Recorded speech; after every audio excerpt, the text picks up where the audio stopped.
So hey guys, welcome back to Appalachia's Homestead. Welcome back to the channel. So glad you're here with us today. Hope you're doing well. Hope you're doing pretty good out there. We're going to talk about a hard subject today. This is something that I've been wanting to talk about for about 2 days, but I wanted the timing to be right, and I wanted to feel a little bit better than I felt the last 2 days. So Mama's got that granny witching going on. Don't you worry about nothing. Been a little under the weather, and I think I'm on the other side of it, feeling much better. No one else is feeling a little crummy in the past couple of days, so that is a good thing, right? And I just first of all want to thank you for being here. I want to thank so many of you guys, the comments and the support and the letters. And let me show you this real quick. A gentleman in Jonesboro sent me this. Well, I had a little lovely lady. Beautiful little gal, send me these. You did not have to do that. Look at those. Are those not cutie patooties? I was like, oh my gosh. But look here. So I have to tell you, I got to show this. Now, first of all, let me tell you, I never ever asked for you to send me anything, even if it is just a letter or a card. They're beautiful to get, but I don't ever want you to feel like, you're going out of your way. Guys, I don't expect you to send me gifts or money at all, okay? I'm not just saying that. I'm not saying that to get you to. I'm really sincere when I tell you. I don't expect anything, guys. I want you to be happy and healthy and taking care of your own. That's number one to me because, see, I understand how we're all interconnected here. And if you're doing well and getting by okay and your family's, doing great and all of that and your babies are fed, then everybody else, that is a positive effect on everybody else. And that is what we need more than anything. But I don't want you to think that I'm ungrateful, but I do want to show this. I got very teary-eyed yesterday because a gentleman sent me this 1970 book on the Over Mountain Men, the Battle of Kings Mountain, Cumberland Decade, the state of Franklin, and the Southwest Territory. This is a very involved book. I started going through it last night. My husband was, you know how you get things and they're great and they're great little gifts and you're just so appreciative. And then sometimes you get something, every now and then, once in a blue moon, you get something and it just strikes a chord with you. And you are my people. You get me. And my grandfathers are listed in this book. And I just want to thank you because this is very emotional for me. And I think it's emotional for a lot of us here in the United States right now because we are enduring so much. And we are watching so many things come to pass that we always dreaded knowing that they would or could, but we always thought it would be down the road, right? And now a lot of these things are here. And I think that we're also coming to terms with having to understand that these things we're going to have to be the ones to stand up. And it's very emotional. And I thank you for this. And it's just, the letter was great. So Mr. Tommy, thank you for this. This is a front keeper. It's not just a keeper, obviously, but this is a special book on my mantle, okay? And I just want to thank you for thinking of me, and I appreciate you. And ironically, I've got my Sycamore Shoals. So I'm a daughter of the American Revolution many times over, particularly even Kings Mountain. I had a father that died in the Revolutionary War. Fortunately, his daughter that I descend through, a Dysart, they're Scottish. She was already here and was born, and her pension explains everything about her father's death, her brother's death at Cowan's Ford in North Carolina, and then she married. She has a pension because she doesn't have a pension. She filed a pension for her husband, who is also in this book. So her father died and her brother died in the American Revolution at Cowan's Ford.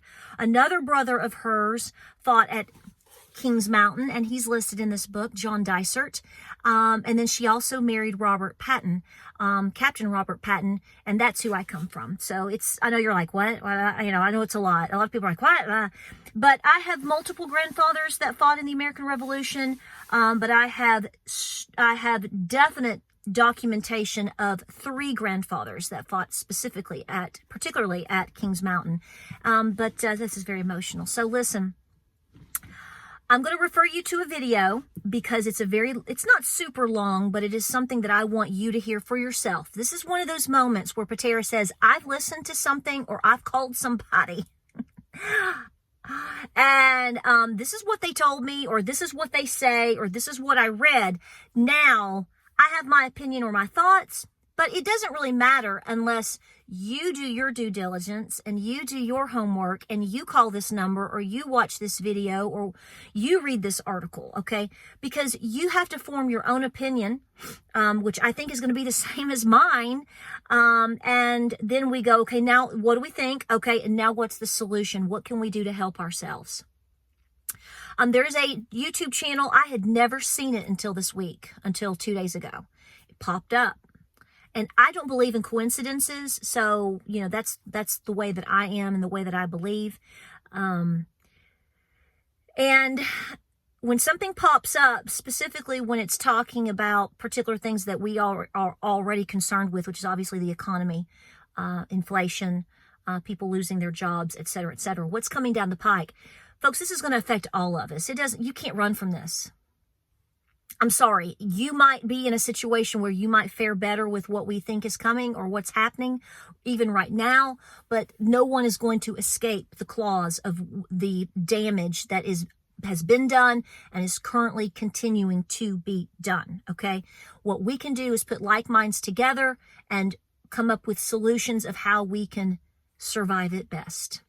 So this gentleman, the Jay Martin Show, I will link the video down below. I haven't listened to anything else except this one particular video.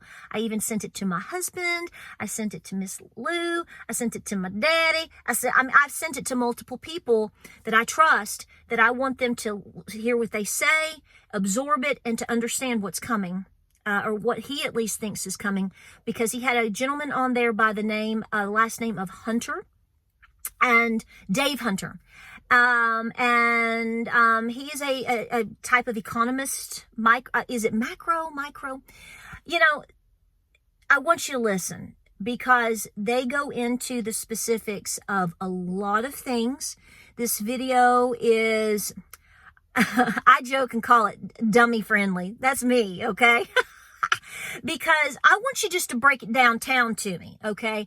I love all the charts and all the graphs, and when we get way out there, but I always come back to anybody. I go, okay, listen, I get you, but now can we talk about it in layman's terms, meaning talk to me like I'm about 5 or 6. You know, can just break down the language for me so I can better wrap my brain around what you're saying and what you're saying to do and what I feel I can do. Folks, I think this gentleman is right. The timing could be off. We all know that timing with things can be weird, depending on elections, election years, if we're plugging more money into the economy, et cetera, et cetera. It can change things a little bit. It can hold things off a little bit. Whatever. We know right now with the stock market, I'm smart enough to know, as you know as well too, that when we talk about the economy and the reality that real people are in, it's not the same as what the stock market is doing. You know, there's that all unto itself. But to put it in a nutshell, and I want you to listen to this video. It might take you, you know, plug it in when you're driving, when you know, and finish it on the way back, whatever. The conversation is about the things that are to come, the bust of 2024, which is the year that we're entering next month, and then to discuss a massive Great Depression. I will warn you that to be honest with you, I found this to be one of the best videos that I've listened to this year on this topic because the language is so clear. And, you know, in his opinion, he doesn't think that we're going to crash into a full depression until at least the late 2020s into 2030s. But when you listen to how he's describing it, it's almost apologetic in the sense that I hate to tell you that it's going to be this bad, but we honestly cannot comprehend how bad this is going to get. Now, we've talked here on this channel, and I've referred to you to many other people that I listen to, and you all share who you listen to as well. And most of you here totally agree that we've been in a recession for a while now. We know they monkey with the numbers, and we're lied to every day. So no one's arguing that. Yes, we all pretty much here, 99% of us here agree that we've been in a recession. A lot of us would even go a step further and say, okay, if we actually saw the data, the real numbers, and we compared them appropriately, we would all understand that we are actually probably in a depression already. But what he is talking about is a full economic collapse. Okay, so I want you to listen to what he has to say. He talks about the prices of things. He talks about inflation versus hyperinflation versus deflation. He talks about the prices of commodities, things such as gold, silver, copper, oil. And you're going to be ready. Go ahead and, as a lot of really awesome people out there might say, have a stiff drink ready, a strong cup of coffee, a cookie, whatever you feel you need to absorb the language of this video, because it's a doozy. It's a must listen dinky doozy. Okay. I mean, it is everything that you need to hear. This validated for me what I have been pressing with you for the last 2 years. We've talked about things like this in the past. I've given you ideas of books on frugality and saving money. And we talk about these things all the time because homesteading itself is while we like to consider it a frugal lifestyle, it's not always that way. And we have to manage a lot of different things, projects and animals and a business and things like that. So we have to find creative ways to pinch pennies. Folks, we're going to have to get more creative. Okay, and to the bottom line of be doing everything in your power. Create that power. Pray for whatever you feel you need to make the right decisions to get, quote, your house, your economic financial house in the best order possible. He even said, get your house in order. I was like, oh, we made a video with that title. But I'm just saying, we're there. But to hear someone that has been around for a long time and that is on the insides of things and is not afraid to paint the full picture for you. Because see, when I talk about things like this, and even economists get this, being accused of being scary and doomsday. Folks, I'm not trying to doomsday you. I don't like to doomsday. I'm going to be honest with you. Let's have an honest conversation. This whole thing that we're going through right now makes me sick as a dog. It makes me sick as a dog, not for me, but for you and for my children and for your children. They have no idea what is coming. We, you and I do not feel have a full comprehension of everything that's coming our way. It's one thing for people to say hard times are here. I can say that. It's one thing for us to talk about inflation. I can talk about that. But to go into the conversation of surviving a full economic collapse, that's a different conversation. And that is the strength of the words in which he uses. He says, survive it. Now, on one hand, when you hear it, you go, oh, well, 2030, my goodness, I've got 6 years. Well, obviously, that's not a guarantee. And here's my point. Let's say an economic collapse of sorts doesn't happen until 2030. Let's just pretend that's true. There's going to be a rough road, a rough ride from now to that point. I don't know if we're really ever going to come up and be better overall of anything as we ride through the journey to that point. Does that make sense? So if our conditions, at least on a personal level, are going to improve, then that is something that we have to do for ourselves. The government is not going to help you. Sure, they might print money. They might throw some more money at certain things, but those are only going to be very, very temporary Band-Aids. And it's all for election cycles. They don't give a rip about you. The government that you have in place right now, with the potential exception of a few people here and there, just a few, they don't care about you and they don't care about me.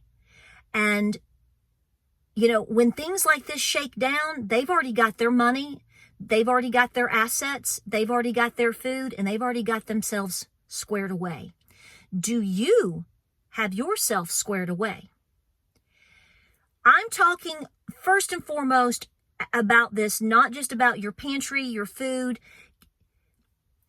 It is about lifestyle and mentality change. And like I said, the whole idea of getting yourself financially set in order the best you can. That may mean selling a car. That may mean taking on an extra job. That may mean a lot of different things for different people.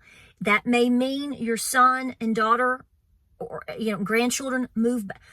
Whatever you feel you all as a family unit need to do to get ahead as best as possible, I would be starting it today. Even the far out things that you go, well, you know, I know this is probably going to happen one day, but we may have 5 or 10 years till then. I get that mindset, but that's also wishful thinking. I am stressing to you as your friend, just a friend, to start changing your mindset. If you are already there with me in terms of changing your lifestyle and changing, because I see you, I see your comments, right, Patara? And guys, I just want to say thank you for on one little bit. It touches me so, it touches my heart, blesses my heart when you say, Patara, I did what you said. And if I hadn't done this, then I wouldn't have this today. Patara, I did what you said. I don't speak my mind here I just speak my mind and hope and pray that people listen. And if a few do, then that's just that much better. But I want you to go listen to this video. Okay? I have nothing to do with this video. I want you to absorb it, and I want you to pray about it, and I want you to get busy. Because on one hand, I go, okay, we've got some time here. Like I always tell you, every day you wake up, even if it's not a good day, even if you are under the weather, even if you have a lot to do, you have an opportunity to do something today. I always try to stress that with you. But even beyond that, if we have time, then great. But here's the bad side of it, and you can tell me if I'm wrong when you listen to the video. Folks, people are stretched. People are losing their jobs. Inflation is no joke. And everything that we're watching with the stock market right now is a sham. Okay? And so when that comes crashing down, like so many are predicting, then what? We have to look at the windows of opportunities. And I think that there is a window of opportunity right now for a lot of people to start making life-changing decisions. Even when it comes to the holidays, when it comes to birthdays, when it comes to the way that you buy things, the way that you spend money, the places that you go, start socking away as much cash as you can. Now, some of you will argue and say, well, if the dollar is going to be nothing, then who cares? Well, if you want to take that cash and you want to put it into something else that means something to you as far as an asset and insurance policy for your cash, I do mean gold and silver for that, then that's what you need to do. But if nothing else, you do need a savings account of some sort for emergencies. And especially, I would highly, highly suggest you get out of debt as quickly as possible. You may not be able to pay off your house or your farm. You may not be able to pay off your car. But for the love of Pete, get out from underneath those credit cards and school loans or whatever else you've got. If you can start making them disappear and pay them off, and you're freeing up yourself every month, I would be doing that. Items that you need for your home, make them count, okay? We have talked a lot about these different suggestions over hundreds of videos over the last several years, and I want your input as much as possible. But go check that video out. Take a deep breath when you do. You may have to listen to it twice. I've listened to it twice. And it's strong. And I think it's a blessing because anytime you can get a heads up and a warning, the sun's coming in, then, you know, don't look at it as something just popped up on your YouTube today and wow, what is this? God may be speaking to you. In fact, I would argue that he is. He is preparing his children. You are his children. Even if you are in denial of that, you are his children. You are his child. All right, guys. Well, I'm going to break. I can't see a doggone thing here. So, I just appreciate you all the time. And I thank you for being here. And I just want to thank you so much for your kind hearts and your loyalty to this community and your commitment to making it through. You are the people, you, not me. You are the ones making the difference. Remember that. Guys, I appreciate you. Thank you for your prayers. Like, subscribe, and share. Thank you for the gifts. Remember, guys, take care of you first. Please take care of you. You don't owe me anything. I don't ask for anything. I appreciate it, and I love you to bits, and it touches my heart. But every time I go, take care of y'all. Please take care of you. Okay? See you in the next video. I'm going to attempt these ornaments. The ones I told you about with the applesauce and the cinnamon and the glue or whatever. Is that right? I think that's right. I've never made them before. I'm a little nervous. I didn't feel good enough to make them. So I'm going to make them now after we're going to have chili. I'm making gingerbread muffins, and I'm going to do these little things. We're going to see how they turn out. I'll let you know. I think they're going to be good. They're fun. If a kindergartner can do it. All right. I love y'all. Have a great afternoon. Check that video out. I will link it down in the description. Okay, so just look through it in the description.